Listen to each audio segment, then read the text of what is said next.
پھر کسی نے بھیجا تھا کہ خدا خود بن کے آتا ہے خریداروں کی صورت میں، میرے محبوب کا سودا سر بازار ہوتا ہے، کیا حکم شرع ہوگا؟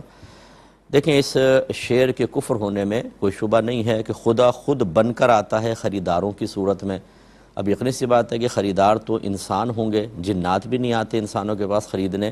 تو یہ گویا کہ انسانوں کی شکل میں تبدیل ہو کے اللہ تبارک و تعالیٰ آ گیا، اور پھر اس کو خریداری کی ضرورت کیا ہے؟ یہ مطلب دونوں مفہوم جو ہیں، یہ سوچ، یہ فکر جو ہے وہ جہالت سے بھرپور اور ناپاک و مکروہ سوچ ہے۔ یہ وہ سوچ ہے کہ جس میں انسان اپنے آپ کو عاشق رسول ثابت کرنے کے لیے قیودات، لمیٹیشنز اور شرائط اور دیگر قوانین ان سب کو پھلانگ جاتا ہے،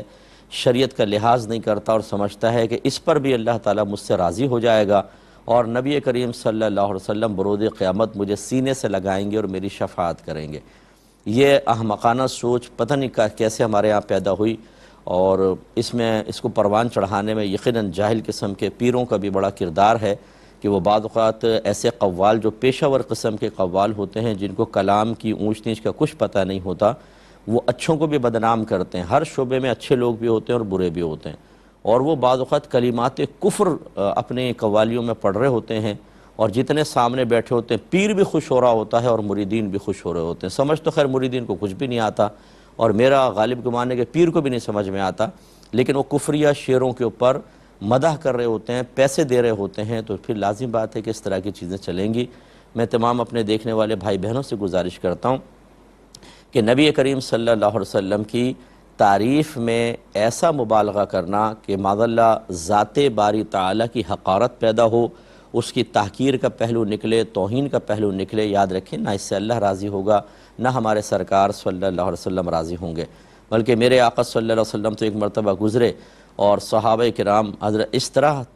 آپ کی تعریف کر رہے تھے اور موسیٰ علیہ السلام کا ذکر اس انداز سے کر رہے تھے کہ بظاہر ایسا لگتا تھا کہ مطلب اس میں کچھ نامناسب پہلو سرکار کو محسوس ہوا، تو آپ نے ارشاد فرمایا کہ موسیٰ کو مجھ پر فضیلت مت دو، اور مجھے موسیٰ پر فضیلت مت دو۔ اس کی شرح بیان کی، یعنی اس انداز سے نہ دو کہ میری اس طرح سے تعریف کرو کہ موسیٰ کے لیے، موسیٰ علیہ السلام کے لیے توہین یا تحقیر کا پہلو نکلے۔ اس لیے اچھی طرح یاد رکھیں کہ سرکار کی اگر تعریف کریں اور ان کے مقابل جبرائیل علیہ السلام کا ایسے ذکر کریں کہ جیسے بالکل غلام اور یعنی توہین کے ساتھ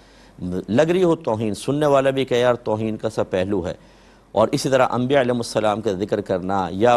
اور کسی یا ذات باری تعالیٰ کے بارے میں ایسا کرنا، یہ سب منع ہوتا ہے۔ اس سے اجتناب کیجئے۔ اگر آپ یہ سمجھیں کہ ہم جتنا بھی مبالغہ کر لیں، جتنا بھی غلوف کر لیں، اللہ تعالیٰ کی بارگاہ میں مقبول ہوگا، ایسا نہیں ہے، اس کی لیمیٹیشنز ہیں۔ اگر آپ کوئی ایسی چیز سنتے ہیں یا پڑھتے ہیں تو فوراً مستند علماء کرام سے تصدیق کریں، اس کے بعد آگے فارورڈ وغیرہ کریں، ورنہ اللہ کی بارگاہ میں توبہ کریں۔ یہ پڑوسی ملک سے، انڈیا سے ایک